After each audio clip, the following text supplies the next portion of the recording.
आज हम चौहान राजवंश की जो शाखा पढ़ेंगे वो पढ़ेंगे जालौर के चौहान। क्या शुरू करेंगे आज हम? 2 दिनों की क्लास रहेगी, आज और कल में इसे कंप्लीट कर देंगे। जालौर के चौहान।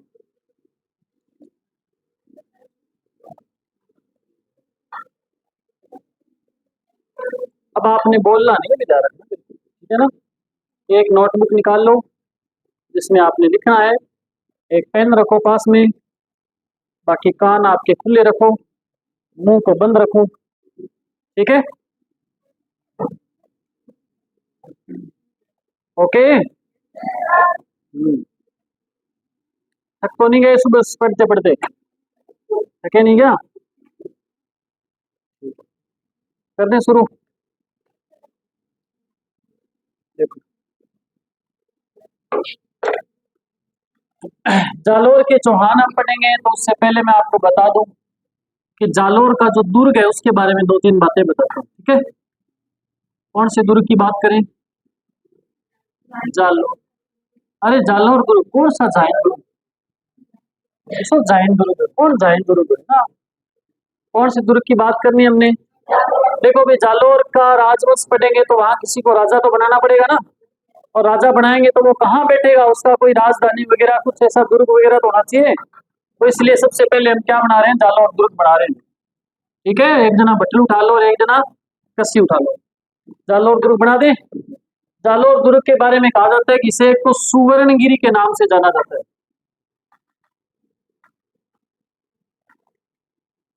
क्या नाम इसका? सुवर्णगिरी। ध्यान रखना, अगर आ जाए स्वर्णगिरी तो आपका आंसर क्या हो जाएगा? स्वर्णगिरी किसे कहा जाता है? जैसलमेर दुर्ग को कहा जाता है। सुवर्णगिरी किसे कहा जाता है? जालौर दुर्ग को। तो ये सबसे इंपॉर्टेंट बात की मैंने आपको बता दी। देखो फ्री में बता दी ना। फ्री क्या कहते तो दो दो जारी कर लो मिलने का। तो ध्यान रखना बेटा, सुवर्णगिरी की बात आए तो क्या बताओगे? जालौर दुर्ग। आप चाहो तो नोट लगा करके लिख लो। नोट है सभी के पास? स्वर्णगिरी। स्वर्णगिरी की बात आए तो कौन सा? किसी मेर बोलो। जैसलमेर।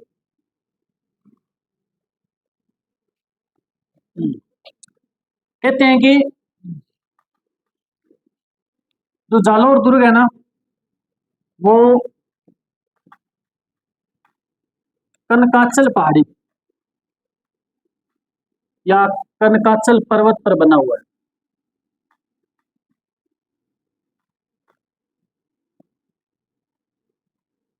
ठीक है। कौन से पर्वत पे बना हुआ है?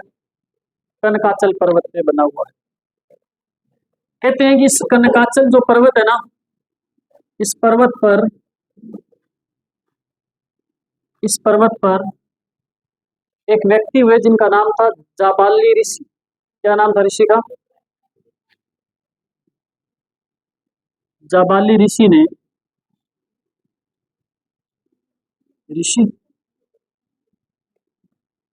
ने तपस्या की थी।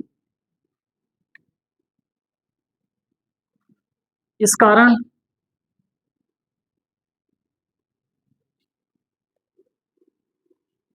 कारण जालौर को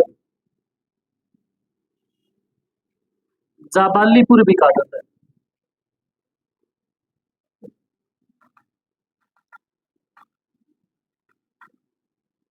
ठीक है। जालौर तो चलो बढ़िया नाम है, अभी इसका जालौर नाम है, लेकिन इससे पहले इसको जालौर नहीं कहते, इसको जहालपुर कहते थे।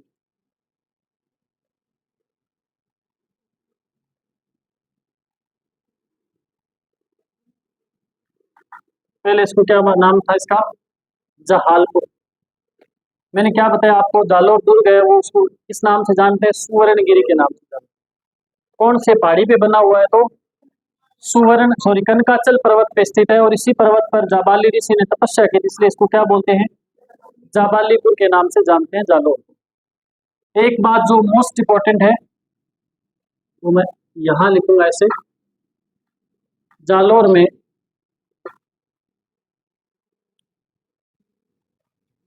सोनगरा चौहानों ने शासन किया था। कौन से चौहानों ने?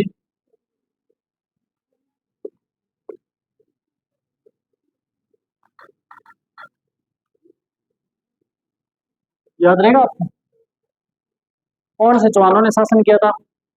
मोस्ट इंपॉर्टेंट है, कौन सा सॉरी कौन सी ऐसी जगह थी जहां जालोरों की सोनगरा शाखा ने शासन किया था? तो कौन सा? जालोर के अंदर जो चौहान थे वो सोनगरा शाखा थे। बात समझ आई आप? अरे हाँ ना बोलो, नोट कर लो इसके साथ साथ लिख लो, फिर और बताता हूँ आपको, बढ़िया बढ़िया बातें बताऊंगा, तकड़ी तकड़ी। ठीक है,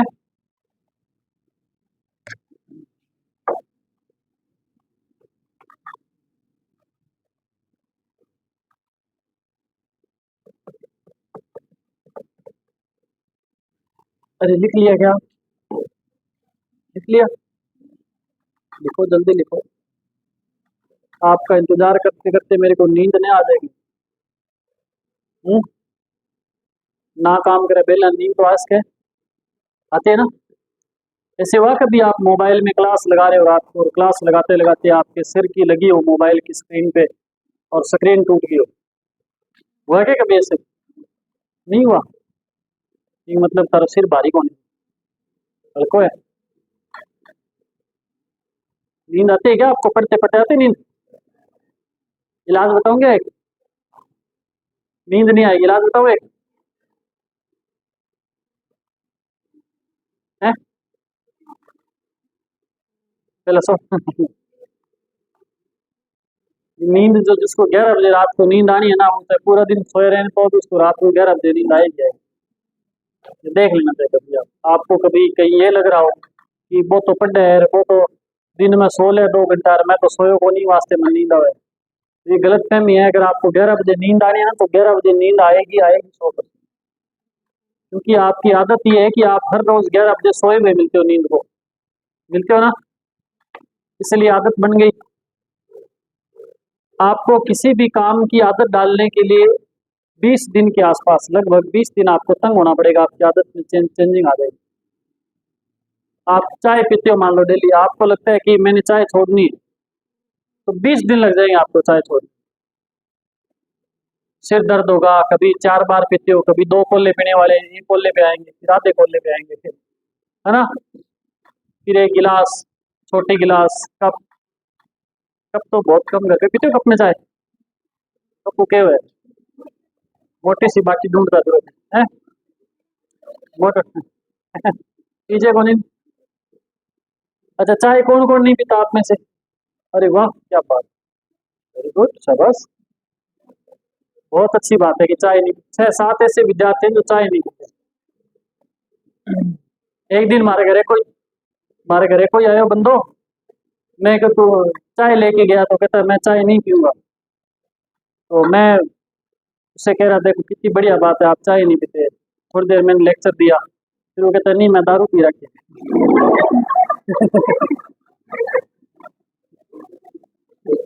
ऐसे होता है कई बार। लिखो आगे, आगे लिखो इसके बाद। लिखो, जालोर में सबसे पहले, लाइन में बोल रहा हूँ लिख लो, के 2-3 लाइन लिख लो। जालोर में सबसे पहले प्रतिहारों ने शासन किया था। प्रतिहार में लिख देता हूँ।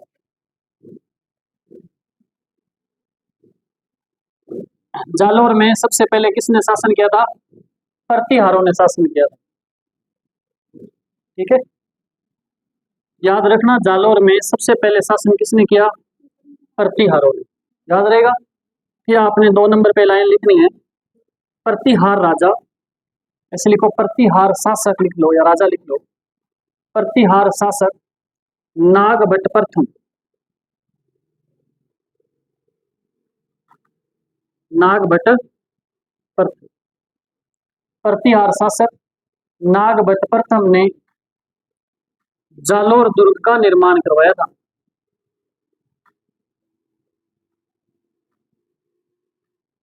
तो याद क्या रखना आपने, जालोर दुर्ग का निर्माण किसने करवाया? तो क्या बताओगे? नागभट्ट प्रथम नाम का कोई व्यक्ति आया था, उसने निर्माण करवाया था।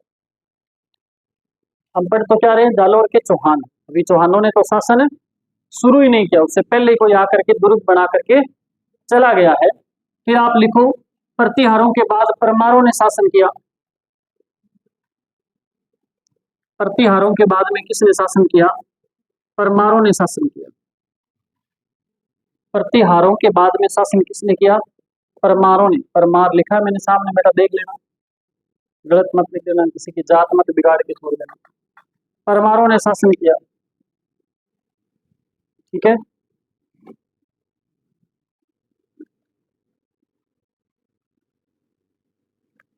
फिर आपने लिखना है, नई लाइन में लिखना है नाडोल। नाडोल नहीं, नाडोल जगह है पाली में। अच्छा, नाडोल में चौहान राजवंश की स्थापना किसने करी? तो नोट लगा करके या ब्रैकेट में लिख लेना, नाडोल में चौहान वंश की स्थापना करी थी लक्ष्मण चौहान ने। ये मैंने वैसे लिखवाया, चौहान शुरू किए तब। फिर लिख लेना, नाडोल में चौहान वंश की स्थापना किसने करी थी? लक्ष्मण चौहान ने।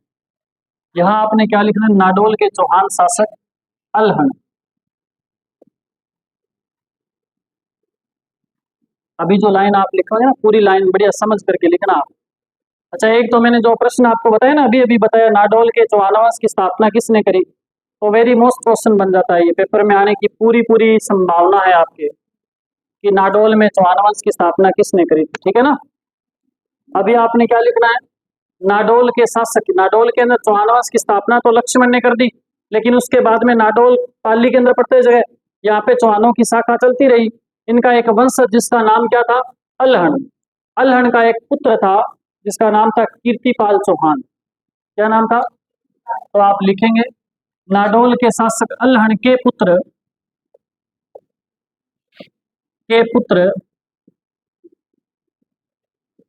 कीर्तिपाल चौहान।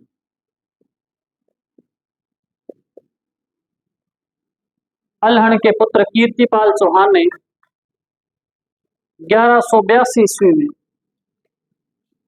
1182, कीर्तिपाल चौहान ने 1182 ईस्वी में जालोर में चौहान वंश की नींव डाली थी। जालोर में चौहान वंश की नींव डाली गई थी।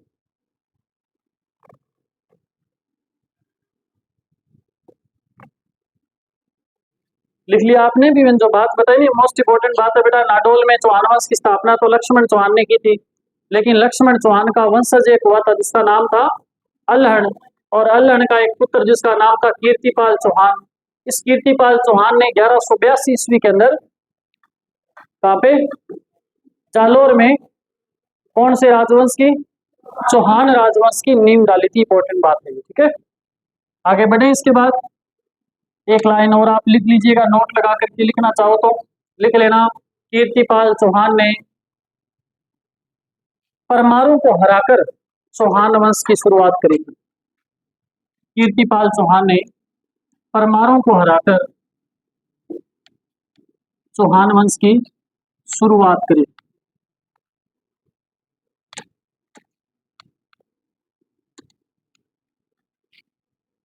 लिख लिया? किनको हरा के? बोलो, परमारों। अरे किनको?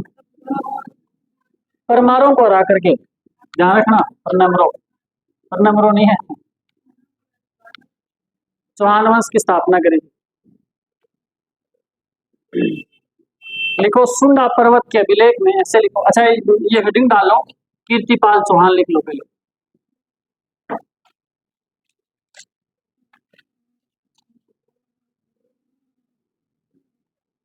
कीर्तिपाल चौहान पहला शासक लिख लो। लिख लिया? इसमें आप लिखो, राजा कब बना था? 1182 में। आपने लिखना है, सुंडा पर्वत अभिलेख में इसे राजशेखर के नाम से जाना गया है। कौन सा? सुंडा पर्वत अभिलेख में इसे क्या नाम दिया गया है? बोलो बोलो, राजशेखर। सुंडा पर्वत, सुंडा माता मंदिर जो है ना, सुंडा पर्वत कहाँ है? ये जालोर में है। अरे जालोर में सुंडा पर्वत है ना। रोपवे भी है यहाँ पे, आपको पता है 2008 के अंदर राजस्थान का पहला रोपवे, ऐसा कुछ सुना है आपने क्या कभी? तो बोला करो कुछ, हाँ ना बोला करो रे, ऐसे लगता है मैंने कि सामने कोई वो बना रखे हैं, खेत में होते हैं ना बनाए हुए, जिनसे पशु डरते हैं, क्या बोलते हैं उनको? अड़ुआ नहीं होता वो, अड़ुआ तो आप आड़ू भाषा में बोलते हो, बिज्जू का कहते हैं उसको, बिज्जू का क्या होता है? वो है जैसे आप, ऐसे लग रहा है। कुछ बोला करो सामने से, कोई प्रतिक्रिया आनी चाहिए आपकी। जब मायूस से बैठे रहते हैं बेटे, जैसे कोई पिटाई करके ला के बिठाए, आप शाम तक बैठा रहना।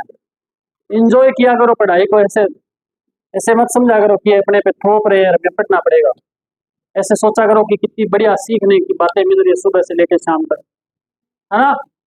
ये सोच करके पढ़ा करो कि कहीं जा करके हमें बैठना पड़े 10 लोगों के बीच में, तो हम इतिहास की इस प्रकार की बातें फटाफट बोलते जाएंगे, लोग हमसे इंप्रेस हो जाएंगे और सब कहेंगे ये लो कुर्सी, ये लो। हम कंफ्यूज हो जाएंगे, 10 लोगों ने कुर्सी छोड़ दी, कहाँ बैठे है। ठीक है, देखो आगे इसके बाद क्या लिखा आपने? सुंडा पर्वत अभिलेख में से क्या कहा गया है? राजशेखर। फिर आप लिखो कीर्तिपाल चौहान को जालोर के चौहानों का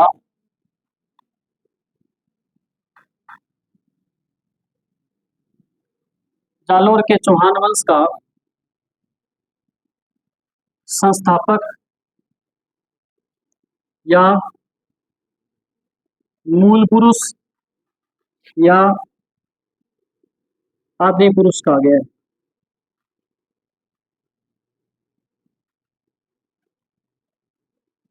ठीक है, ये बात दोबारा लिखवाने की आवश्यकता तो नहीं है कि 1182 में इसने चौहान वंश की स्थापना करी। लिखवा चुका हूं पहले आपको। अरे बोलो, लिखवा दिया ना। एक बंदा आया जिसका नाम था मोहनोत नैनसी। क्या नाम था? तो हमने लिखना है मोहनोत नैनसी। इसका कोई ग्रंथ बता दो। नहीं बताओगे? कौन बताओ? नाम बताओ तो। मोहनोत नैनसी ख्यात है। और कोई ग्रंथ? वेरी गुड, बोलो शाबाश। क्या बताया? मारवाड़ प्रगनारी विगत। ऐसी ऐसी बातें आपको याद रखनी होनी चाहिए बातें, तो क्या करोगे आप? एक दूसरे का झाक बोक रहे बेटा। मारवाड़ रे परगनारी विगत।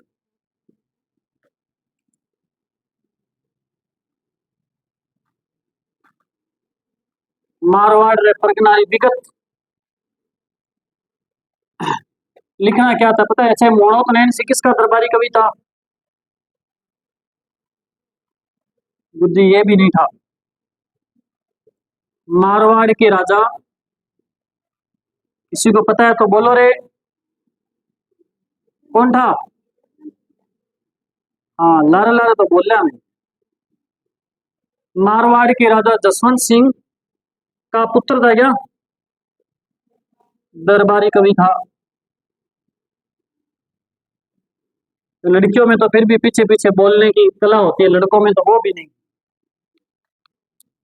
हम्म, लड़कियों में तो कला होती है पीछे पीछे बोलने की ना। गीत गाते तब देखा है इनको महिलाओं को। गा क्या रही है तो खुद को नहीं पता होता, हालांकि इनको क्या गा दिया हमने। अच्छा, इनको लगता है कि सब लोग सुन रहे हैं आसपास वाले, लेकिन सारे लोग देख रहे हैं कुछ हो रहा है, पता नहीं क्या हो रहा है, किसी को समझ नहीं आता। जिस जो गा रहे हैं ना पीछे पीछे, एक महिला को पता होता आधा, वो भी आधा पूरा नहीं। दूसरी महिला उसके साथ ऐसे गाती है जैसे डेली का काम है इनका। बड़ा इनके महिलाओं के कुछ काम है ना, बहुत बोल सकते हैं अविश्वसनीय है। जैसे रोने की कला, महिलाओं में रोने की कला देखिए मैंने, काफी रोने की कला। एक तो रोने की कला वो होती है जो, जैसे कोई महिला है, अपने पति से कुछ मंगवाना है, उसको मनाना है, कोई सामान लेके नई साड़ी खरीदनी है, तो वो रोने लग जाती है। आंसू पता नहीं कहाँ से अचानक से आ जाते हैं, वैसे मुंह गंदा सा करके। तो पति बेचारा सोचता है कि बहुत दुखी होगी, इसको कुछ नया सामान कुछ मंगाए तो ला के देते हैं। जैसे लेके आते हैं, तुरंत चुप हो जाए, छोटे बच्चे की तरह अचानक से। और एक सबसे बड़ी कला वो होती है जब कोई मर्ग हो किसी की, वहां जब महिलाएं जाती है। अरे इतना खतरनाक, मैंने देखा, क्या कला है वाकई, है ना। एक तो मैंने आंखों से देखा, एक महिला रोती हुई जा रही है, और ये मर गया, फलाना फलाना पता नहीं क्या, है ना। रास्ते में कुत्ता आ गया, ये परने मर गंडक ऐसे करके फिर रोने लगी थी। और कई बार ऐसे भी हो जाता है, पांच पांच सात महिलाएं रोक के जा रही है, एक उनके साथ आई है, बेचारे उसको पूरा पता नहीं होता कि कौन मृत्यु किसकी हुई है, फिर भी वो साथ में रोती हुई जाती है। तो कई बार किसी गलत के ऐसे होता है ना। एक बार ऐसा हुआ है कि दो एक ही गांव में दो लोगों के घर मर हुई थी। तो किसी के घर में कोई व्यक्ति मरा हुआ था, एक के घर में कोई महिला मरी हुई थी। तो जाना तो महिला वालों के घर पे था। वो रोते हुए जो व्यक्ति मरा हुआ, बंदा मरा हुआ था, उनके घर चले गए। वहां जा करके जब वो रोए तो उनको पता चला, महिलाओं को पता चल जाता है उनकी भाषा भी, कि गलत रो रही है, कोई गड़बड़ है। फिर उन्होंने बताया, फिर वो चुप होगी, पानी वानी पी के वहां से निकली वापस, फिर दूसरे घर में जा गेट के पास फिर रोने लगी। सच में ऐसा करते हैं यार, क्या कला है वाकई। हाँ। चलो, क्या लिखा आपने? मोणोत्तनयन सी का ग्रंथ क्या है? मोणोत्तनयन सिरी ख्यात मारवाड़ रे परगनारी। ये मैं क्यों लिखवा रहा हूँ पता आपको? क्योंकि आपसे पेपर में ये प्रश्न सीधे सीधे पूछे जाएंगे कि मोणोत्तनयन सिरी ख्यात किसने लिखी, तो ये तो आप बता दोगे, यहाँ फंस जाओगे आप। मारवाड़ रे परगनारी विगत किसने लिखी, तो किसने लिखी?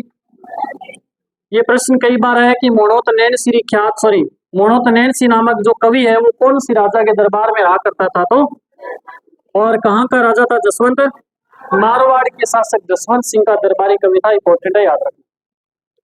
मैं आपको क्या बताने वाला था, क्या बताने लगा, देखो। आपने लिखना है कि मोहनोत्तनयन सिंह ने इसे इसे मतलब किसे? कीर्तिपाल के बारे में कह रहा हूं। मोहनोत्तनयन सिंह ने इसे कि तू एक महान राजा कहा। क्या कहा उसने? कि तू एक महान राजा। किसे कहा है ये? कीर्तिपाल चौहान को। किसने कहा? मोहनोत्तनयन सिंह ने कहा। ठीक है, ठीक है सर। इसे राजस्थान का अबुल फजल कहा जाता है, मोहनोत्तनयन सिंह को। पता है क्या आपको? ये बहुत इंपॉर्टेंट बातें हैं, सीधी सीधी पेपर में आने वाली। बीएसटीसी बीएड वालों, ये समझ लो कि आपका पेपर ही लीक हो रहा है।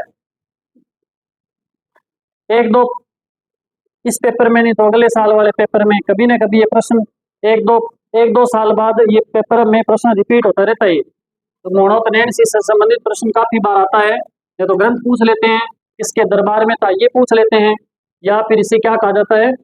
लिख लो, मोहनोत्तनयन सिंह को क्या कहते हैं? राजस्थान का अबुल फजल कहा जाता है। तो याद रखना, राजस्थान का अबुल फजल किसे कहा जाता है? मोहनोत्तनयन सिंह को। कई बार प्रश्न आपने रट लिया कि अबुल फजल कहा जाता है, प्रश्न आ गया पेपर में, राजस्थान का अबुल फजल किसने कहा?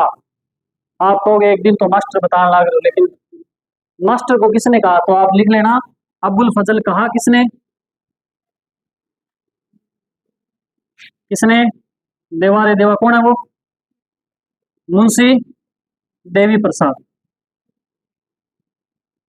प्रसाद सही लिखा है क्या मैंने? देखो, मैंने किसी को नाराज नहीं किया। मुंशी देवी प्रसाद ने राजस्थान का अबुल फजल किसको कहा? मोहनोत्तनयन सिंह को। आप मानेंगे नहीं, मैं आपके सामने इतिहास की बिल्कुल क्रीम क्रीम लिख रहा हूँ, देख लो सामने।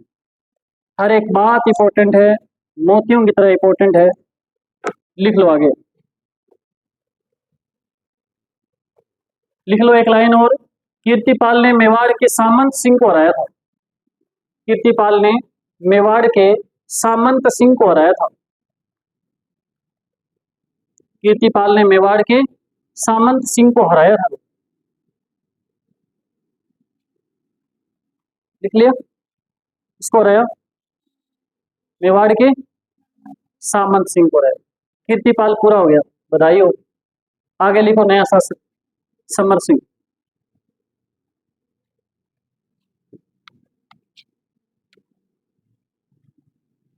आगे नया शासक लिखो, समर सिंह।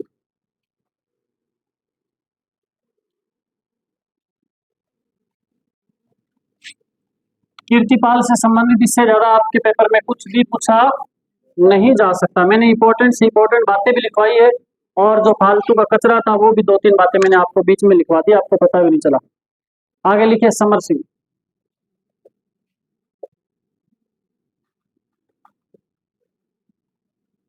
समर सिंह। लील की नाम सुन रहे थे? लील की सुना है कभी नाम? कौन थी? लीलावती। इसको घर पे प्रेम से क्या कहते थे? ऐसे मैं तो ऐसे बोल नहीं सकता, आप बोल सकते हो, छूट है आपको। गुजरात का एक राजा था भीम सिंह। गुजरात का एक राजा कौन है? बोलो रे। भीम सिंह। लीलावती, भीम सिंह, ये छपड़िया कार्ड, ये हो गए फेरे। ध्यान रखना, समर सिंह ने अपनी पुत्री का विवाह गुजरात के राजा भीम सिंह के साथ किया था। तो ये एक कूटनीतिज्ञ, इसे कूटनीतिज्ञ कहा जा सकता है। आपको गुरुजी वो कहेंगे कूटनीतिज्ञ। पता है क्या है, भीम सिंह जो था ना, ये शक्तिशाली राजा था उस समय गुजरात का, तो आसपास के क्षेत्रों पे आक्रमण किया करता था ये। तो अण के करो समर सिंह आपकी छोरी को ब्याह कर दिया भीम सिंह से। अब बिगड़ो टाइम ही कौन में लीलावती को लड़ाई लेने, दोनों जना लड़ता रहा था। तो दोबारा उसने आक्रमण जालौर पे नहीं किया जा रहा, ठीक है। ये आपने याद रखना है कि जालौर का वो कौन सा राजा था जिसने अपनी पुत्री का विवाह गुजरात के भीम सिंह से किया था? तो समर सिंह। लिखना है वैसे बीएसटी बीएड वालों के लिए 1% भी इंपॉर्टेंट नहीं है ये बात, लेकिन लिखवा दिया मैंने आपको, ठीक है। आगे बढ़ते हैं इसके बाद। हाँ, एक लाइन आप लिखिएगा, समर सिंह ने एक लाइन और लिखी आप। समर सिंह ने जालोर दुर्ग को सुदृढ़ बनवाया था। इसने क्या किया था? जालोर दुर्ग को सुदृढ़, सुदृढ़ समझते हो? इंग्लिश मीडियम वाले तो समझ सकते हैं। सुदृढ़, ड के पाँव में रहे, सुदृढ़ मतलब मजबूत, शक्तिशाली। पुनः निर्माण भी पूछ सकता है आपसे।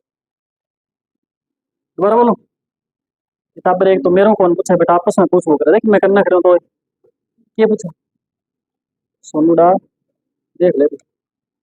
आपको मैंने बताया कि समर सिंह ने जालोर दुर्ग को सुदृढ़ बनवाया था। सुदृढ़ बनवाया या पुनः निर्माण भी करवाया, लिख सकते हो आप। अभी तक कोई भी जालौर का राजा नहीं आया था जिसने जालौर दुर्ग में एक ईंट भी लगाई हो, लेकिन ये बंदा कौन है? समर सिंह। अरे भाई, गुजरात से बारात आनी तो दुर्ग तो तैयार करवाना पड़ेगा कि नहीं करवाना पड़ेगा? तो ऐसे ही याद कर लेना आप कि गुजरात से बारात आ रही है, भीम सिंह बारात लेके आ रही थी दूर से, तो अपना मकान तैयार करवाते हैं ना रंगनोगन, इसने दुर्ग को तैयार करवाया था उसने, ठीक है। ऐसे याद रख लेना। आगे बढ़ते हैं, इसके बाद लिखो आगे उदय सिंह।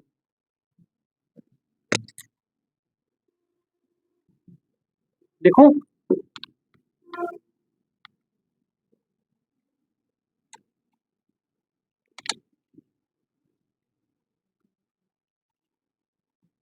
लिखो उदय सिंह।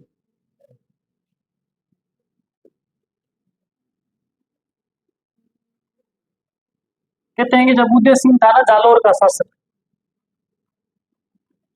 उस समय दिल्ली के अंदर एक व्यक्ति था इल्तुतमिश। क्या नाम था? 10 बार लगातार बोलना पड़े, नाम बोल दो ये। क्या नाम था? क्या नाम था? इल्तुतमिश, इल्तुतमिश, इल्तुतमिश बोलना 10 बार। चलो छोड़ो। इल्तुतमिश ने क्या कर दिया? उदय सिंह पे आक्रमण किया 1228 ईस्वी में। क्या कर दिया इसने? आक्रमण कर दिया। किसने? इल्तुतमिश ने। हार गया, उदय सिंह जीत गया। उदय सिंह विजयी रहा, इल्तुतमिश वापस भाग गया। इल्तुतमिश के बाद में दिल्ली का राजा बना था नसरुद्दीन मोहम्मद। कौन राजा बना? अरे इसने भी आक्रमण किया।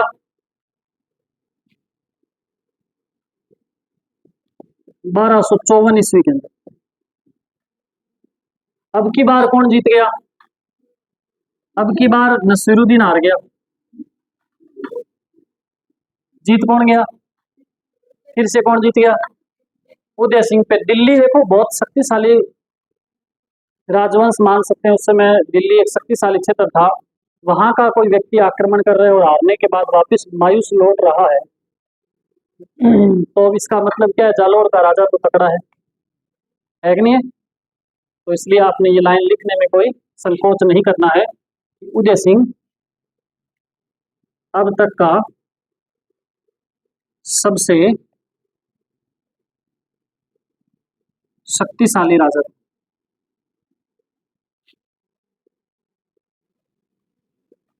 ठीक है, अब तक का सबसे शक्तिशाली राजा कौन था?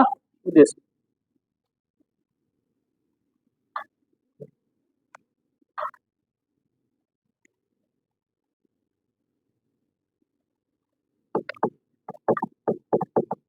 अंत में इसने कहते हैं कि संधि बिगड़ी थी वैसे इल्तुतमिश के साथ 100 घोड़े कुछ ऊंट भेंट किए थे।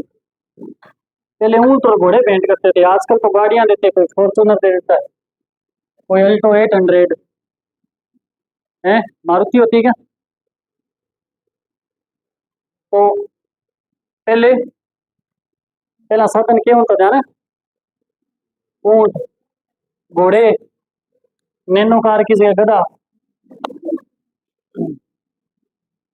ऐसे आते थे पहले। बच्चे कोचिंग में आते थे ना उस टाइम, कोई ऊंट लेके आता था, कोई गधे लेके, कोई घोड़े लेके। तो एक तबेला बनाना पड़ता था अलग से कोचिंग के साथ साथ। वहां बड़े बड़े तबेले में बांध के आते थे सारे पशुओं को। ये तो केवल उनकी बात बता रहा हूँ जो प्रजा की बात कर रहा हूँ। जो रानियां कोचिंग जाती थी वो उसमें क्या नाम, पालकी में बैठ के जाती थी। 4 सैनिक उस पालकी को उठाते थे। अगर कोई रानी ठीक ठाक होती तो 6 लगते थे, है ना? और पालकी ला करके कोचिंग आके रोकते थे, फिर वो उतर के वापस कोचिंग में आ जाते थे, पालकी उठा के साइड में लगा देते थे। ऐसे पुराने टाइम की बात बता रहा हूँ, उस टाइम आप थे नहीं शायद ना। आगे लिखो, आगे लिखिए, इसके बाद लिखो उदय सिंह की पुत्री का नाम लिखो रूपा दे। उदय सिंह की पुत्री नाम क्या? रूपा है। गुजर, पुत्री क्या नाम? रूपा। गुजर ले गए उठा के। लिखो रूपादी का विवाह करवाना है, तो आप लिखे मेवाड़ का एक राजा था, क्या नाम था?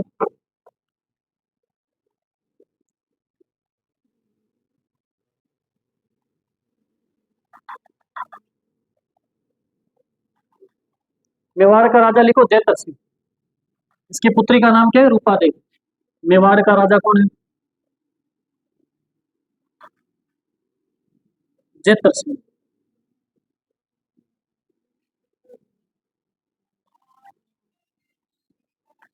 विवाह किया था इसने, इसने विवाह किया था इसने। हेलो, हाँ ठीक है।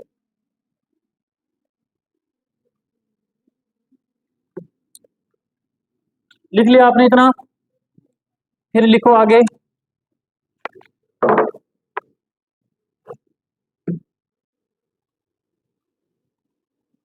आगे लिखो सामंत सिंह लिखो। उदय सिंह के बाद शासक कौन लिखो? सामंत सिंह। लास्ट वाले जो 2 शासक लिखवाए ना, ये इंपॉर्टेंट नहीं भी बीएसटी बीएड वालों, वैसे आपके नॉलेज के लिए बता रहा हूँ। बीच में आए थे आपको पहले लिखा के सीधो लास्ट लिखा दियो, फीस तो थी पूरी ले मारो, लिखाओ माने कम हो, इसलिए मैंने आपको लिखवाया है। आप लिखो सामंत सिंह। क्या नाम बंदे का? सामंत सिंह। जब सामंत सिंह शासक था जालौर का, उस समय दिल्ली के अंदर एक व्यक्ति हुआ करता था, जेके। जेके बोले तो जलालुद्दीन फिरोज खिलजी। लिख लो पूरा नाम इसका, काम आए कभी। जलालुद्दीन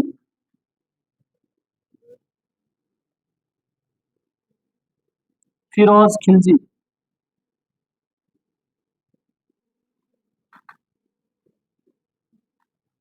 जलालुद्दीन फिरोज खिलजी था दिल्ली का शासक। उसने क्या कर दिया था, सामंत सिंह पे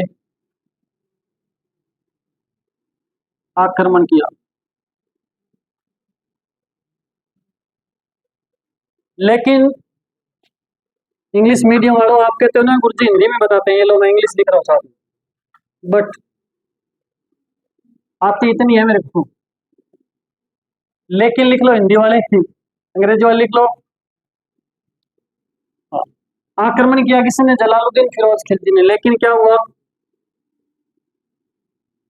लेकिन सामंत सिंह ने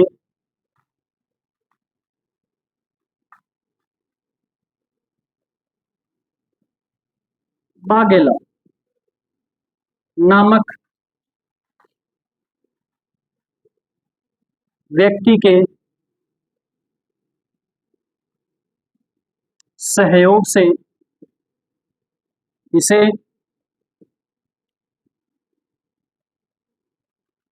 सांचौर से ही वापस भगा दिया। सब में चले गए स्वागत करने के लिए, ठीक है। बाघेला नामक एक व्यक्ति था, उसके सहयोग से इसने क्या किया, सांचौर से वापस भगा दिया। किसको भगा दिया, जलालुद्दीन फिरोज खिलजी को। ठीक है जी, भगा दिया तो बढ़िया किया। इसके बाद हम पढ़ेंगे आगे व्यक्ति का नाम, जो खूब इंपॉर्टेंट है आपके लिए। एक एक लाइन, एक एक शब्द, एक एक बात महत्वपूर्ण रहेगी। अब जो जिस व्यक्ति का नाम मैं आपके सामने लिखने जा रहा हूँ, वो नाम है कानड़देश सोनगरा। क्या नाम है, कानड़देश सोनगरा।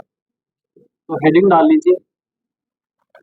ये साफ कर दूं मैं, लिख ली क्या आपने, नहीं लिखा, ये लोग लिख लो आराम से। बोल दिया करो ना, मैं इधर साफ कर रहा हूँ, आप बोलते नहीं सब।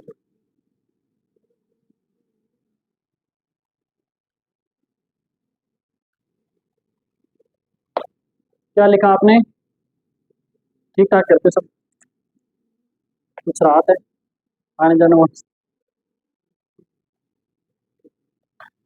कभी तबीयत खराब हो जाए या किसी की कोई एक्सीडेंट वगैरह लग जाए ना किसी के, तो सबसे बड़ी समस्या जिस व्यक्ति के लग जाती है, मान लो एक्सीडेंट वाले की किसी की मृत्यु हो जाए, वो तो चला जाता है, चलो उसका तो कुछ नहीं गया, तो समस्या दूसरों को कर देता है।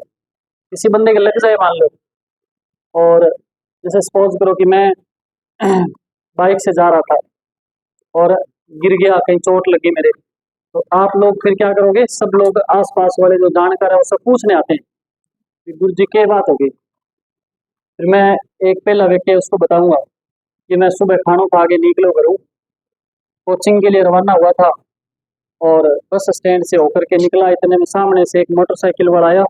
मेरी तो गलती नहीं थी, लेकिन उसने अंदर ठोक दिया, इस वजह से मैं गिरा, लगी मेरे पैर के, लोगों ने उठाया और हॉस्पिटल पहुंचा दिया। लाख लाख शुक्र उन लोगों का कि मेरे को बचा दिया, मैं बच गया। वो गया, इतने में एक और आ गया।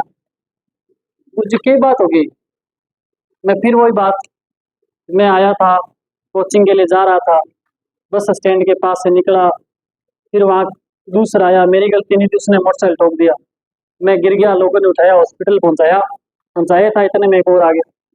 क्या गुरु जी की बात होगी, होता है ना ऐसे, और पूछ पूछ के मार देते हैं वो लोग।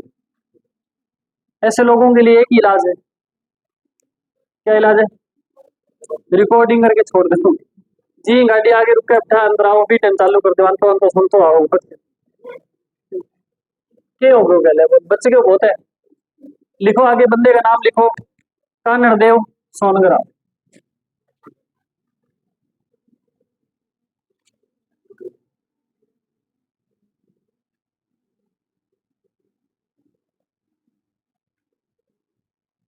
बंदे का नाम क्या है? कानड़देव सोनगरा है। इसके बारे में इसको मनीष मनीष कुमार है क्लास में, आया नहीं?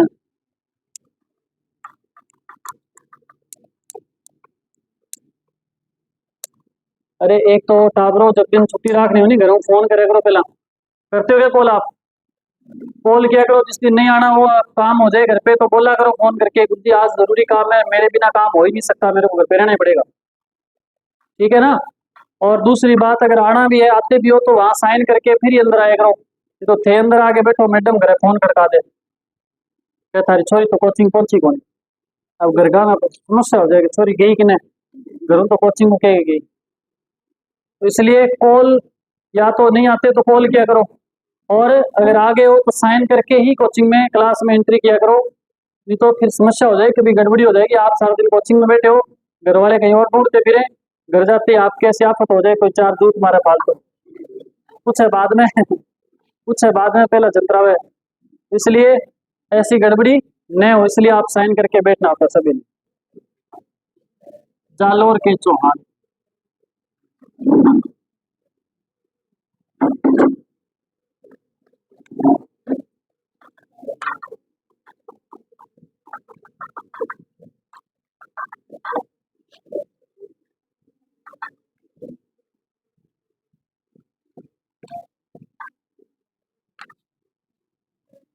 इससे पहले हम अभी लास्ट क्लास में क्या पढ़ा था? लास्ट शासक हमने क्या पढ़ा था? सामंत सिंह पढ़ा।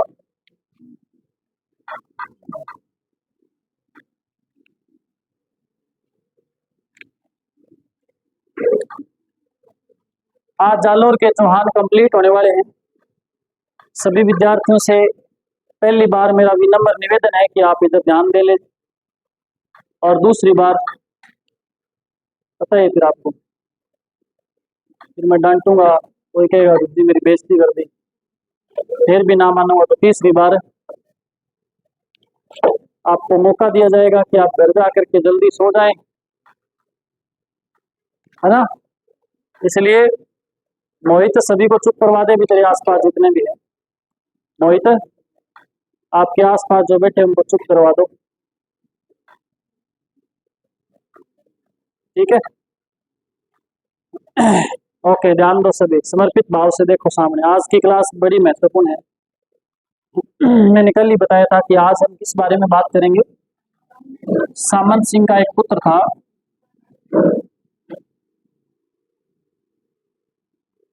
कानड़देव, ठीक है? कानड़देव किसका पुत्र था? सामंत सिंह का। शासक बना था ये कब? 1305 में शासक बना था। 1311 ईस्वी तक रहा था, ऐसे भी लिख सकते हैं 1305 से 1311।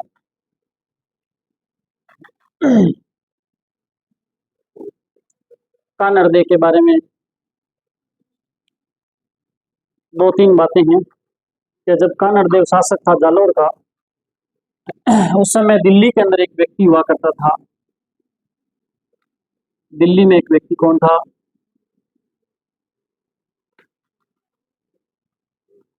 अलाउद्दीन खिलजी। अलाउद्दीन खिलजी दिल्ली में शासक था। दे पासा ऐसे करते हो, मेरे को महाभारत की याद आ जाती है, उसमें पासा खेलते हैं ऐसे। ध्यान दो, देखो सामने सभी। आप ऐसे आलसी क्यों बैठे हो आज? हैं क्या? खाना खाया आपने आज कितने दिनों बाद? खाना खाया, आलसी ऐसे जैसे लग रहे हो जैसे कोई 5-7 दिन का इकट्ठा कोटा किया हो। ऊट करते हैं ना ऐसे, वो एक बार खा ले तो 3-4 दिन 7 दिन तक भूखा रह सकता है, वो जुगाली करता रहता है। वैसे तो नहीं करते आप, वैसे तो नहीं करते ना। ध्यान दो फिर देखो, अरे मेरा ध्यान आप पे ही है। आप किधर देख रहे हो, किससे बात कर रहे हो, किस उद्देश्य से बात कर रहे हो, किस उद्देश्य से देख रहे हो।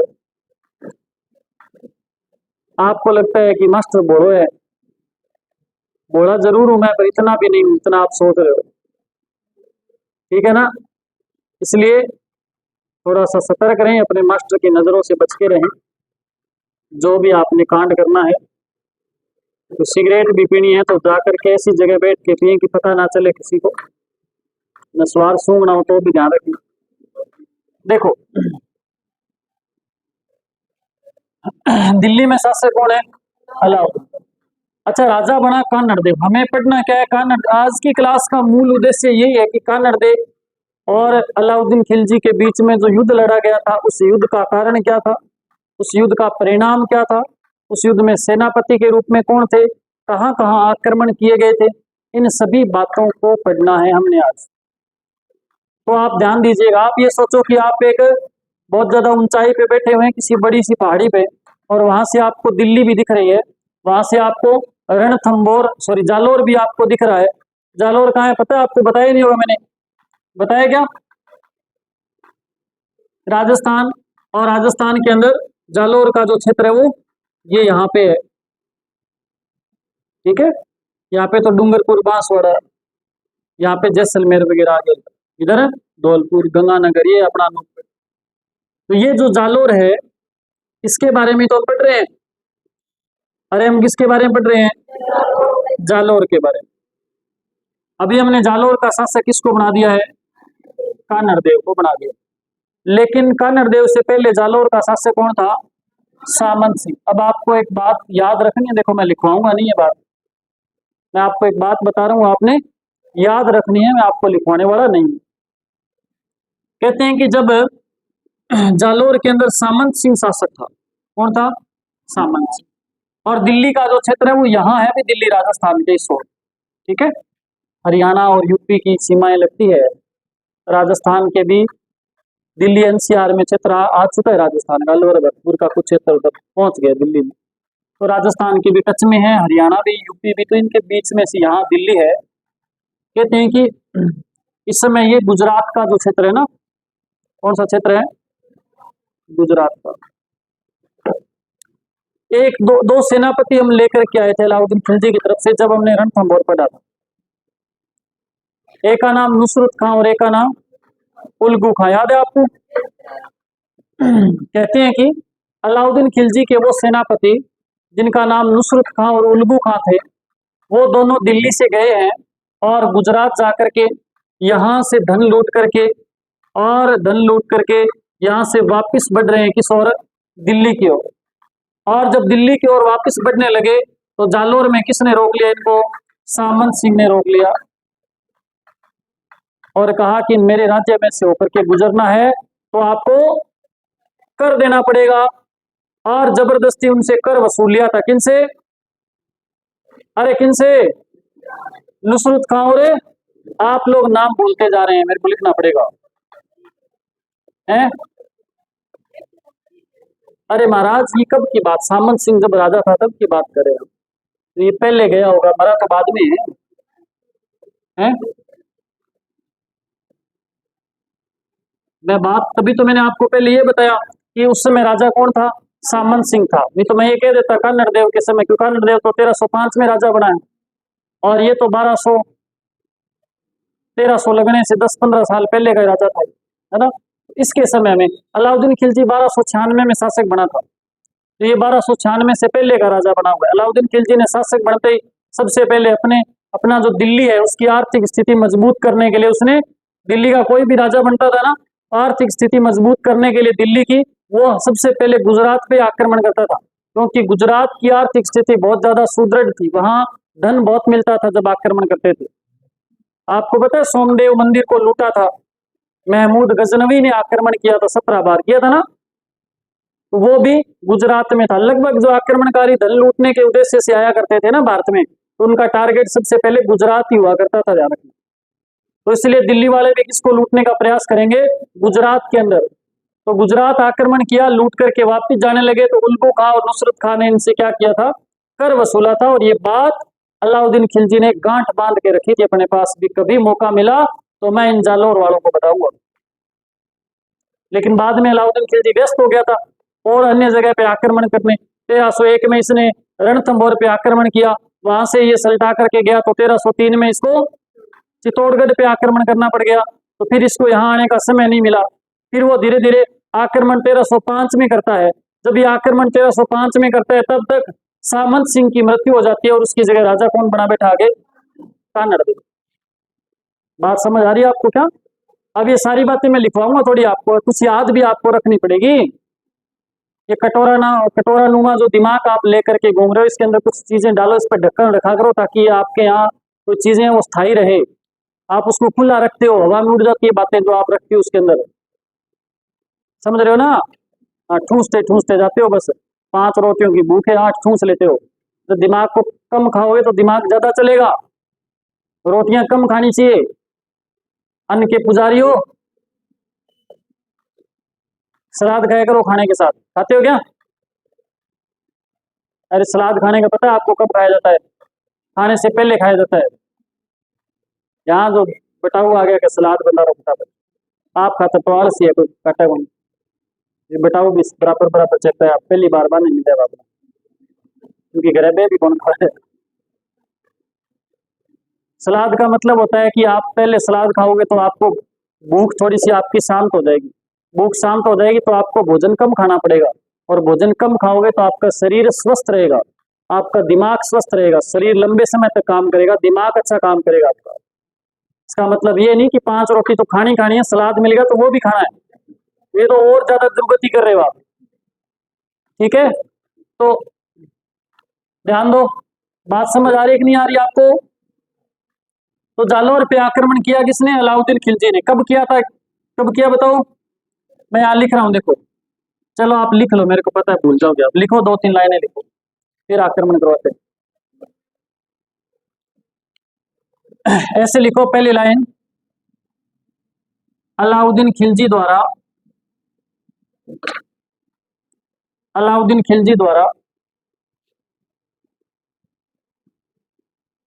जालौर पर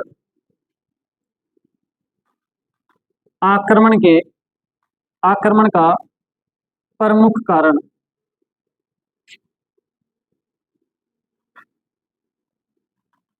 पहला कारण तो आप ये मान सकते हैं, अलाउद्दीन खिलजी की साम्राज्यवादी नीति।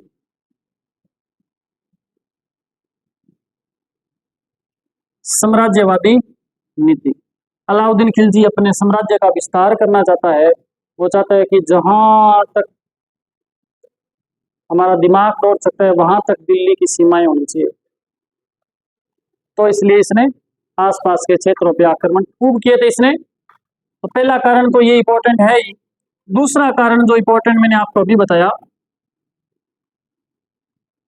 वो लिखना है, अलाउद्दीन खिलजी के सेनापति उल्गू खां और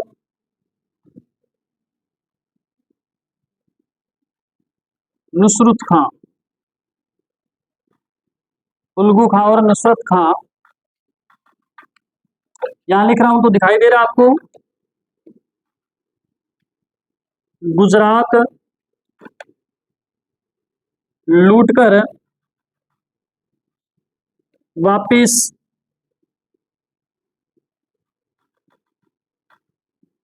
जालौर से गुजरे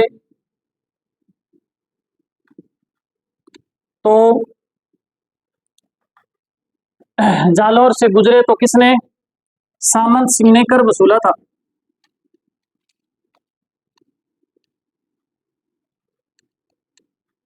सामंत सिंह ने कर वसूला था। तो ये 2 कारण मुख्य कारण है दोनों। आप इन दोनों कारणों को लिखो, फिर हम करवाते हैं आक्रमण।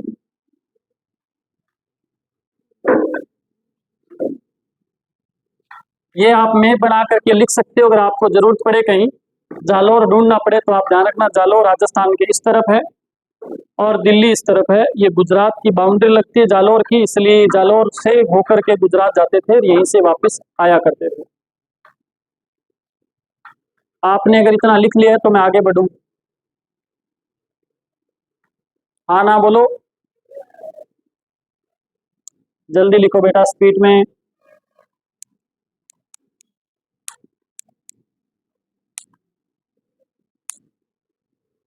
लिख लिया? कहाँ से आते हो? जनता वाले से? आप कितनी जनता रहती है वहाँ? है? आप भी जनता वाले थे तो जनता वाले से भी आए? अच्छा, ठीक है। तो नोट कर लिया होगा। आगे बढ़ते हैं, इंपॉर्टेंट बात जो है वो बताने वाला हूँ मैं आपको। आप हेडिंग तो डाल ली होगी आपने, कानड़देव चौहान लिख लिया क्या आपने? तो कानड़देव पे आक्रमण करवाते हैं।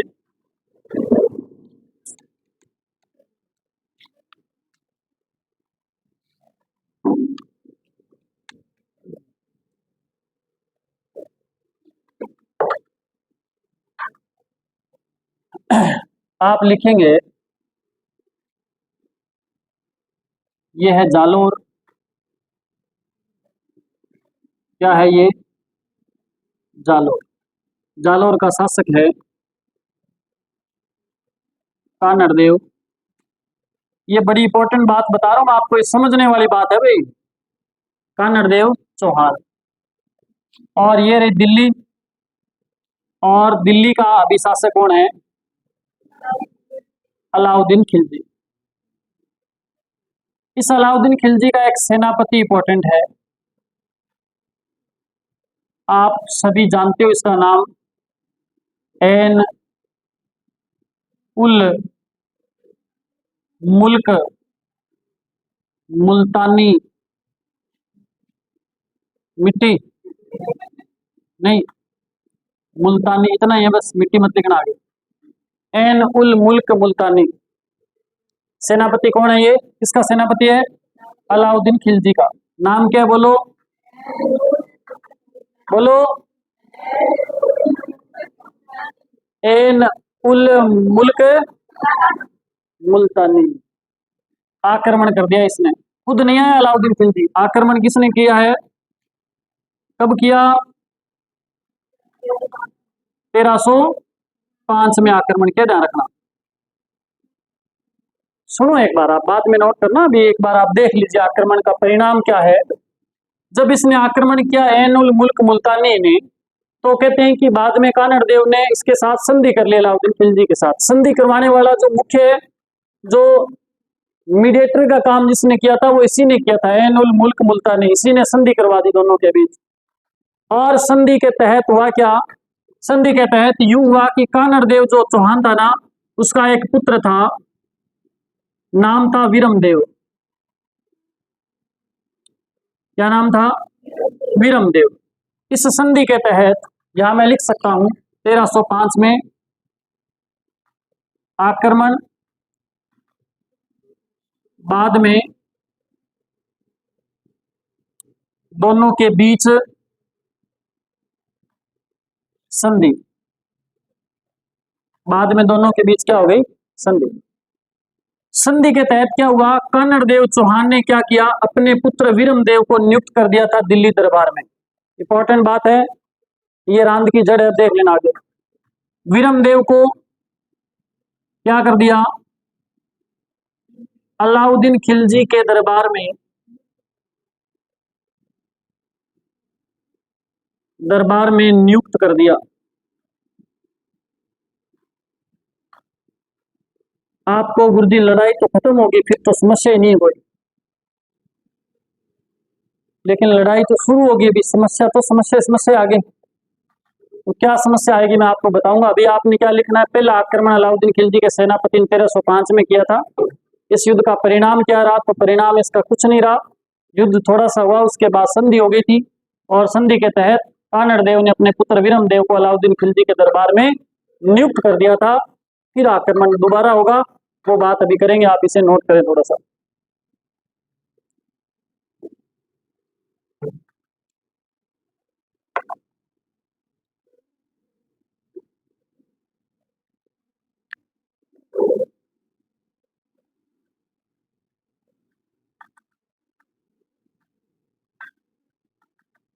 तकड़ी बात तो अब भी है।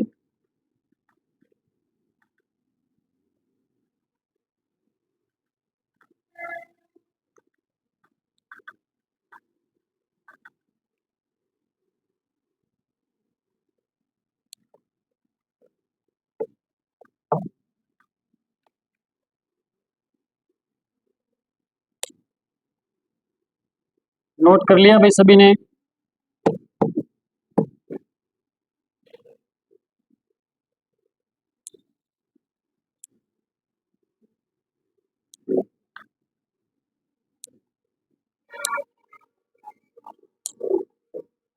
कर लिया हो आप तो नोट?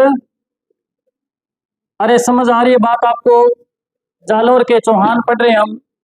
पहले तो कानड़ देव के पिता की वजह से आक्रमण हुआ है अलाउद्दीन खिलजी के द्वारा, लेकिन अलाउद्दीन खिलजी ने बाद में संधि कर ली है। इसको कभी अपने बाप की वजह से लड़ना पड़ा, कभी अपने बेटे की वजह से लड़ना पड़ा। तो क्या कारण रहे, देखें आप आगे। आगे चलें क्या? चलें आगे। ओके।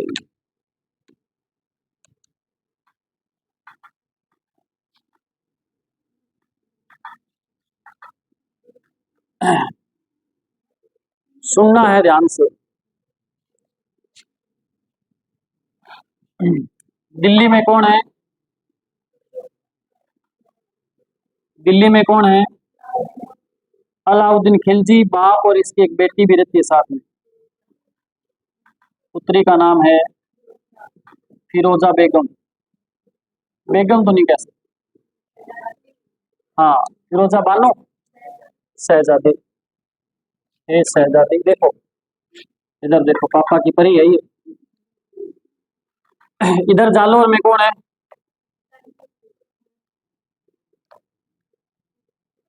कानड़ देव चौहान।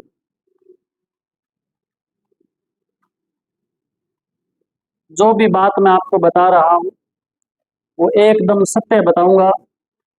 ले ले छोरा उबासी, एकदम सत्य बताऊंगा मैं आपको, कहीं भी कोई भी झूठ। मैं आया तब आते टाइम एक ग्रंथ मेरे हाथ लग गया था, और वो ग्रंथ लिखने वाला व्यक्ति था मोहनोत नैनसी। क्या नाम था? तो मैं जो बात बता रहा हूँ मोहनोत नैनसी के हिसाब से हम दोनों एक ही सीट पे बैठे हुए आए थे। उसने मेरे को आते टाइम अभी कोचिंग जब आ रहा था तब सारी बात बताई थी। ये था ऐसे ऐसे बता देना गुरुजी जाके। मैंने कहा ठीक है। तो मैं आपको जो बात बता रहा हूँ किसके अनुसार? मोहनोत नैनसी के अनुसार। ठीक है। कानड़ देव के पुत्र का नाम क्या है?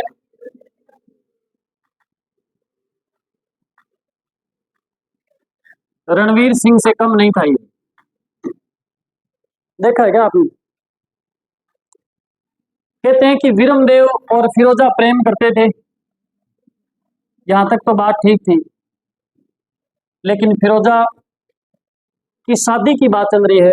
अलाउद्दीन खिलजी कह रहे हैं कि पुत्री में आपका विवाह करूंगा, और एक बहुत बड़ा राजा ढूंढ रखा है मैंने, तो कहीं विदेश में शादी करूंगा। बोला हेलीकॉप्टर से बारात आएगी। बारात आएगी हेलीकॉप्टर से। ये गाना गा रही है फिरोजा वीरमदेव को देख देख के, लेजू रोंदी नो कार रीबना वाली, है ना, होता है ना। तो फिरोजा इससे कह रही है कि भाई शादी तो अच्छा, इससे पहले बोला है कि मैं आपसे विवाह कर लूंगा। फिरोजा ने मना कर दिया अपने बाप को, कहा कि भाई शादी मैं किससे करूंगी? वीरमदेव से। अच्छा, आप एक बात सोच कर, दिल्ली का इतना बड़ा शासक, आज तक क्या हुआ? दिल्ली के राजाओं के साथ राजपूत राजा जितने भी थे वो वैवाहिक संबंध स्थापित करने का मतलब अपनी पुत्री का विवाह वहां किया करते थे ना। कूटनीतिक चाल होती थी उनकी, रिश्तेदारी उनके साथ हो जाएगी तो दिक्कत नहीं आएगी। पहली बार ऐसा मौका आया है कि दिल्ली का कोई राजा अपनी पुत्री का विवाह कर रहा है राजपूतों के साथ। पहली बार मौका है ना। ऐसा मौका हाथ से जाना चाहिए क्या? नहीं जाना चाहिए। पता नहीं क्या दिक्कत ही।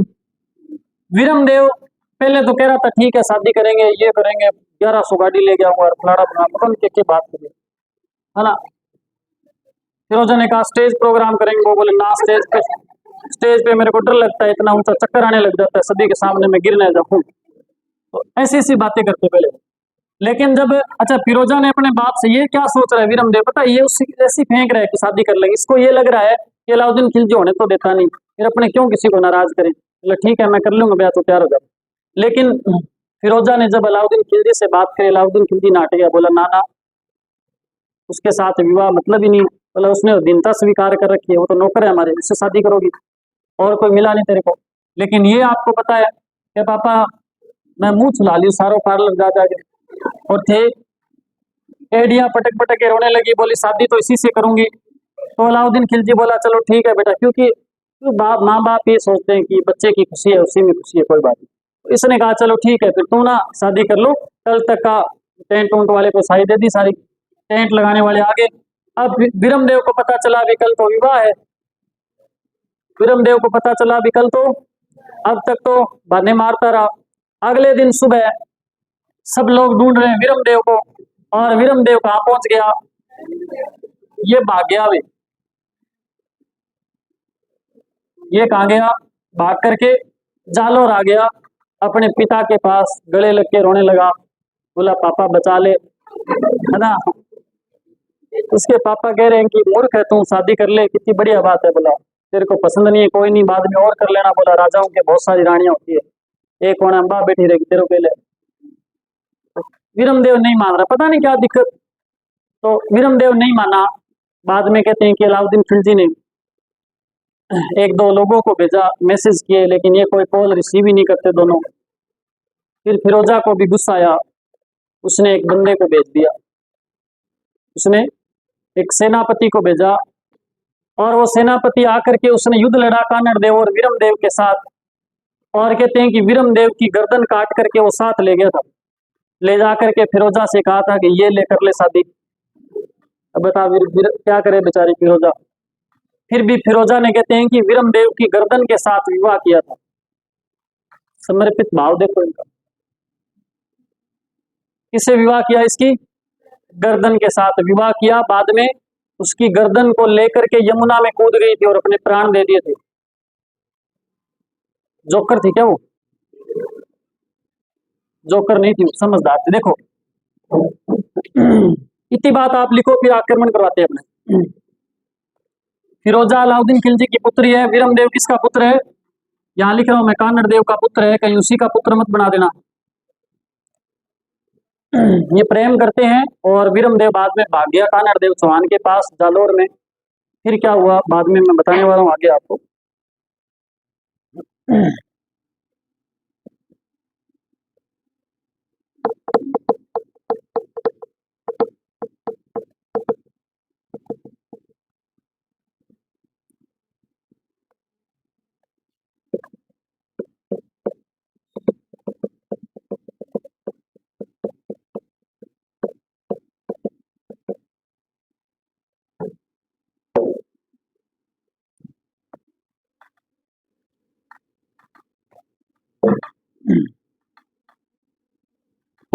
नोट कर लिया क्या,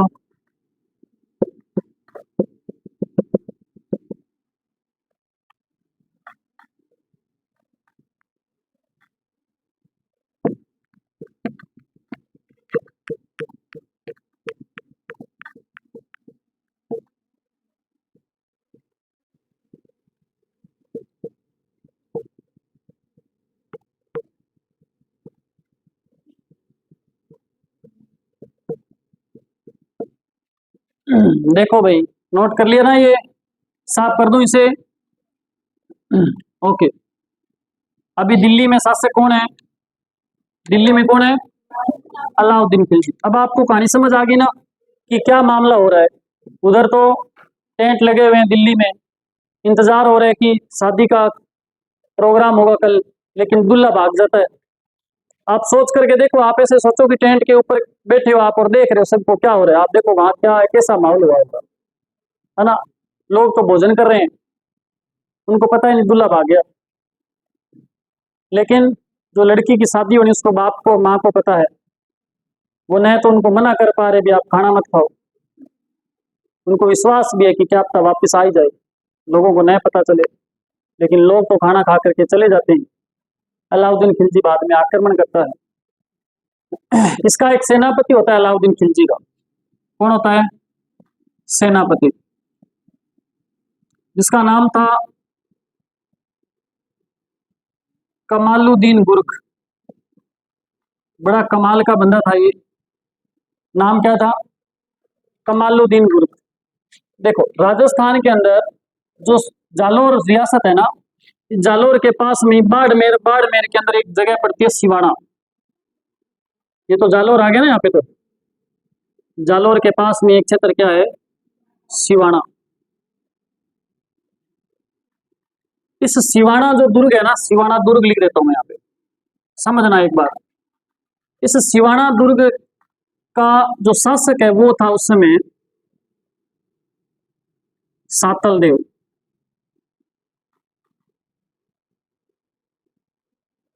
क्या नाम था? सातल देव। जो सिवाना दुर्ग है, इस सिवाना दुर्ग को, इंपॉर्टेंट बात है, अभी सीधा सीधा प्रश्न आता है, सिवाना दुर्ग को जालोर दुर्ग की कुंजी कहा गया है। समझ आई बात? क्या जालोर दुर्ग की कुंजी किसे कहा गया है? सिवाना दुर्ग को। सीधा सीधा प्रश्न आ जाता है, कौन से दुर्ग को जालोर दुर्ग की कुंजी कहा जाता है? तो सिवाना। क्यों कहा गया? क्योंकि जालोर पर अटैक करना है तो पहले सिवाना को जीतना पड़ेगा। अगर सिवाना को नहीं जीत पाए तो जालोर पे आप आक्रमण कर ही नहीं सकते, क्योंकि यहीं से होकर के आपको गुजरना पड़ेगा। यहाँ कौन है? सातल देव। सातल देव का एक सेनापति नाम था बावता, फिर भी खावता। नाम क्या था? बावता नाम था इसका। कमालुद्दीन गुर्ग ने जब आक्रमण किया सातल देव पे, और कहते हैं कि इसने सिवाना दुर्ग की घेराबंदी करके रखी काफी समय तक, लेकिन ये जो बावता था ना, इसने विश्वासघात किया।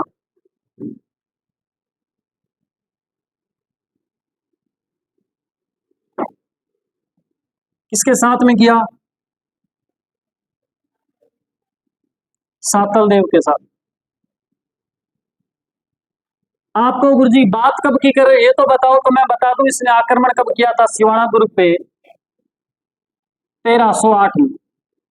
लेकिन एक बात आपने नोट लगा करके लिखनी है, एक व्यक्ति जिसका नाम था फरिश्ता। क्या नाम था? फरिश्ता। फरिश्ता के अनुसार जो आक्रमण हुआ था ना, यह आक्रमण हुआ था 1310 में। देखो, बाकी तो आक्रमण कब हुआ था? 1308 में। लेकिन एक फरिश्ता है ना, वो एक अलग ही डायरी में अलग ही लाइन लिखे बैठा है। वो कह रहे कि आक्रमण कब हुआ? 1310 में। तो बात आपको दोनों याद रखनी पड़ेगी। मूल बात ये है, 1308 में आक्रमण हुआ। मैं यही मानता हूँ, सब किताब वाले यही मानते हैं। एक बंदा खराब कर रहा है। कौन कर रहा है? अगर प्रश्न आ जाए फरिश्ता के अनुसार आक्रमण कब हुआ, तो कब हुआ था? 1310 में। सीधा पूछ ले आक्रमण कब किया गया सिवाना पर, तो 1308 में। इस दौरान क्या हुआ? सातल देव हार गया था। सातल देव हार गया था, और यह सिवाना का पहला शाखा हुआ था।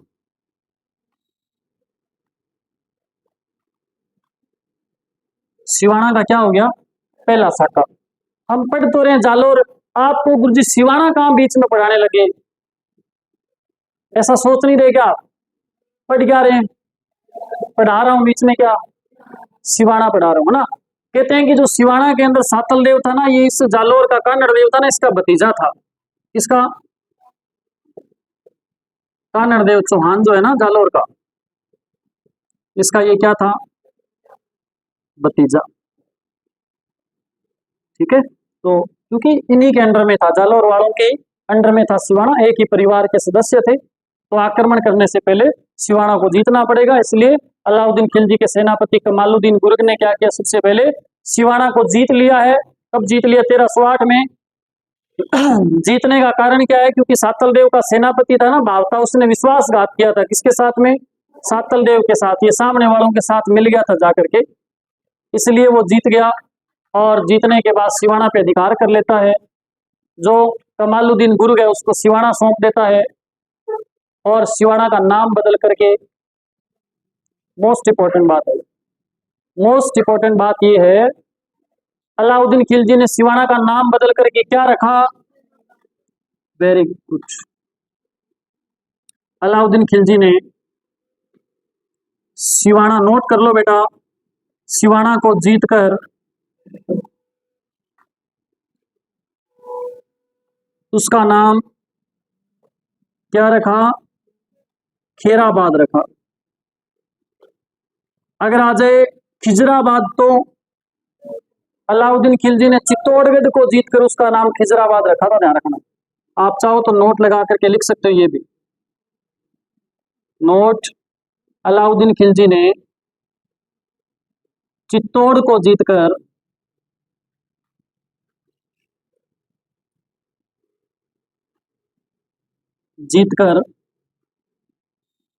उसका नाम क्या रखा? खिजराबाद। तो ये नाम भी पेपर में आ जाते हैं कई बार। जालौर का नाम, सॉरी, सिवाना का नाम रखा था, चित्तौड़ का क्या रखा? खिजराबाद।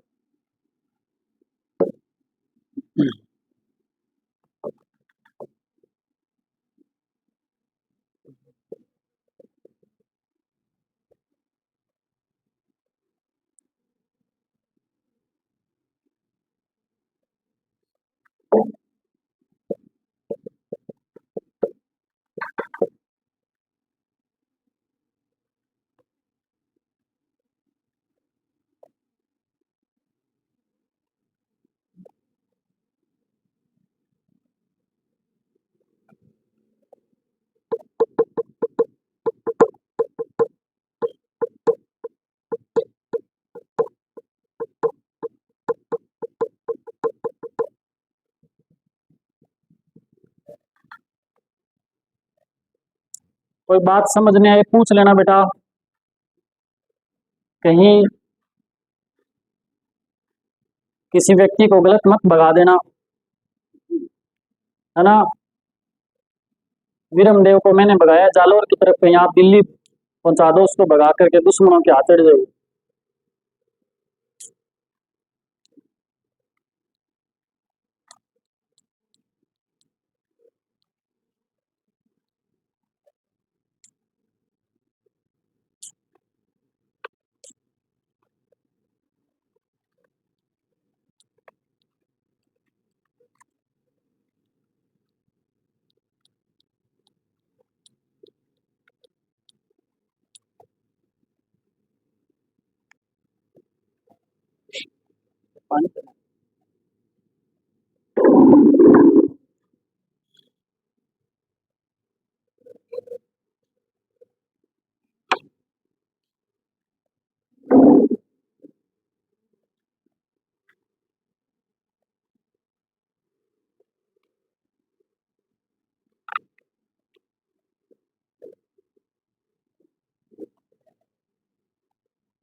जालौर पूरा हो जाएगा।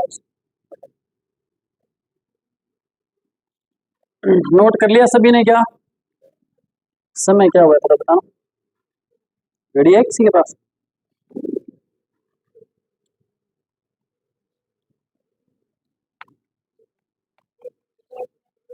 है? बुझ गए? एक जल्दी लिखो, फटाफट पूरा करते हैं इसको। जालौर को सलटाते हैं आज। ये मैं साफ कर रहा हूँ भाई, इसे नोट कर लिया ना? ओके, लिखो। अलाउद्दीन खिलजी ने, लिखो फटाफट, लिख लो सीधा सीधा। अलाउद्दीन खिलजी ने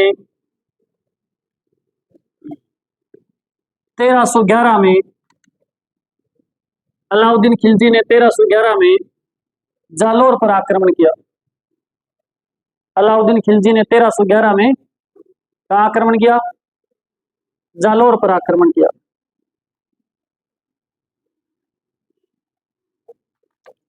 ठीक है। अरे अलाउद्दीन खिलजी ने कहाँ आक्रमण किया? जालोर पर आक्रमण किया। जालोर का शासक कौन है उस समय?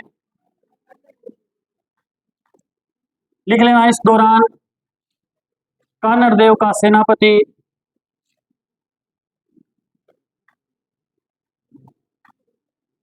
दय्या राजपूत बीका। कानड़ देव का सेनापति क्या नाम? दय्या राजपूत बीका ने खाद्य सामग्री में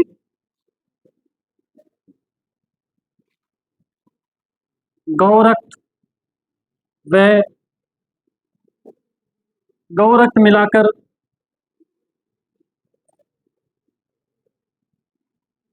दूषित कर दिया। ठीक है, इस कारण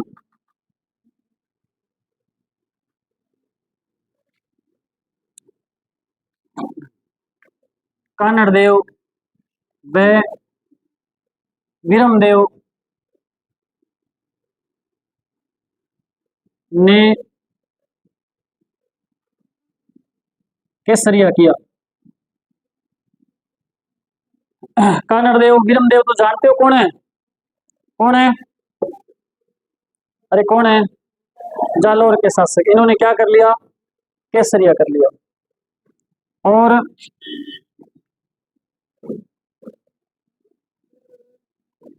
जैतल देव ने जोहर किया। इस प्रकार यह, अरे क्यों बता ब्रो, जालोर का साका हुआ। इस प्रकार से क्या हो गया? जालोर का साका। जल्दी कैसे जा रहे बेटा? इसलिए जालोर का क्या हो गया? अभी कोई बस वगैरह है आपके इस टाइम? अब कौन सी बस है? 12 MLD हो जाओगे।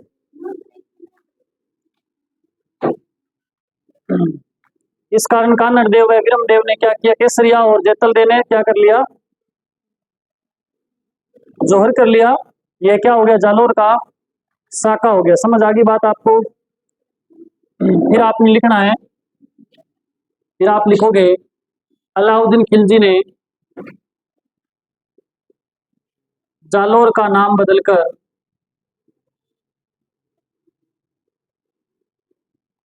क्या नाम रखा? जलालाबाद रखा। जालोर का नाम बदलकर क्या रख दिया? जलालाबाद रख दिया। बात समझ आई?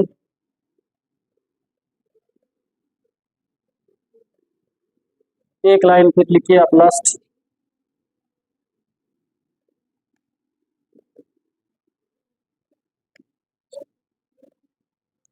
अगर आपने मेवाड़ का इतिहास अच्छे से पढ़ा है, थोड़ा बहुत अगर आपको याद है, तो मैं एक बात आपको बताऊंगा। और अगर आपको नहीं पता मेवाड़ केडंगो है के नहीं है, तो फिर तो मतलब कौन बात। मेवाड़ का इतिहास पढ़ा आपने? किसने पढ़ा है इतिहास मेवाड़ का? ठीक है, आपको पता हो तो जब मेवाड़ के इतिहास के अंदर हम पढ़ते हैं कि अलाउद्दीन खिलजी ने रावल रतन सिंह पर आक्रमण किया था ना। उस समय रावल रतन सिंह ने केसरिया किया था। चित्तौड़गढ़ दुर्ग अलाउद्दीन खिलजी ने जीत लिया था। और जीतने के बाद वहां का जो शासक है या प्रशासक है, वो अलाउद्दीन खिलजी ने अपने पुत्र खिजर खां को बना दिया था। 1316 ईस्वी में खिजर खां मेवाड़ को छोड़ करके और वापस दिल्ली लौट जाता है।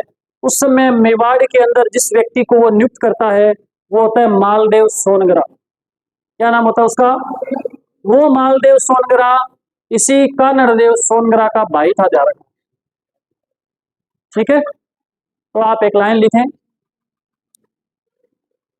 लिखे अंत में कानड़ देव के भाई, अंत में कानड़ देव के भाई मालदेव सोनगरा, अंत में कानड़ देव के भाई मालदेव सोनगरा ने एक की अधीनता स्वीकार कर ली थी। अंत में कानड़ देव के भाई मालदेव सोनगरा ने एक की अधीनता स्वीकार कर ली थी। बाद में इसे चित्तौड़ का बाद में इसे चित्तौड़ का शासक बना दिया था। किसे? मालदेव सोनगढ़। बाद में इसे चित्तौड़ का शासक बना दिया था। अगर आप बीच में रह गए तो एक बार इस लाइन को छोड़ दीजिए, बाद में किसी कॉपी में से कॉपी कर लेना। एक लाइन और लिखो इसके बाद लास्ट, एक लास्ट लाइन और लिखिए। बोलूं क्या? लिखो, कानड़ दे प्रबंध के अनुसार, ग्रंथ है कानड़ दे प्रबंध। Very good. किसने लिखा? कुंभा ने। पद्मनाभ का लिखा हुआ है कानड़ दे प्रबंध। कानड़ दे प्रबंध के अनुसार कमालुद्दीन गुर्ग ने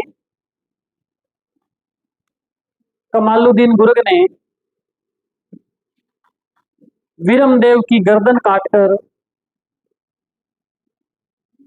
कमालुद्दीन गुर्ग कौन था? एक एक सेनापति। कमालुद्दीन गुर्ग ने वीरमदेव की गर्दन काटकर वापस चिपका दी थी? नहीं, ऐसा नहीं किया। गर्दन काटकर फिरोजा को सौंप दी थी। गर्दन काटकर किसको सौंप दी? फिरोजा को। लिख लिया? बाद में फिरोजा ने उसी गर्दन के साथ, बाद में फिरोजा ने उसी गर्दन के साथ यमुना में कूदकर आत्महत्या कर ली थी। उसी गर्दन के साथ यमुना में कूदकर आत्महत्या कर ली। जालोर का चौहान समाप्त।